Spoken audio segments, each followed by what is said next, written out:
classification of letters বৰ্ণৰ বিভাগ আমি সকলোৱে জানো যে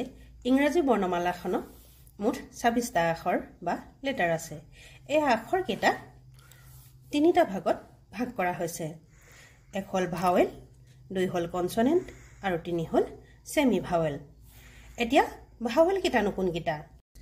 এতিয়া ভাৱেল হল মুঠ 5টা এ ই আই ও ইউ অৰ্থাৎ যিবোৰ বৰ্ণ বা লেটাৰ আমি আন কোনো বৰ্ণৰ সহায় নোলোৱাকৈ উচ্চাৰণ কৰিব পাৰো সেই কেইটা বৰ্ণকে ভাৱেল বোলে এটা কনসনেন্ট কি কি এটা কনসনেন্ট হল মুঠ 19টা B C D F G H J K L M N P Q R S T V X আৰু জেড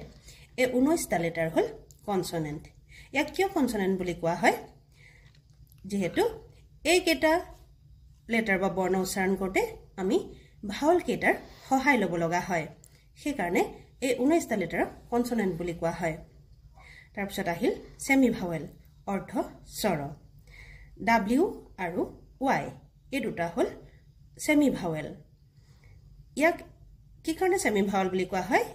এই দুটা লেটাৰ কেতিয়াবা স্বৰ বৰ্ণ হিচাপে অৰ্থাৎ ভাৱেল হিচাপে আৰু কেতিয়াবা কনসনেন্ট হিচাপে ব্যৱহাৰ কৰা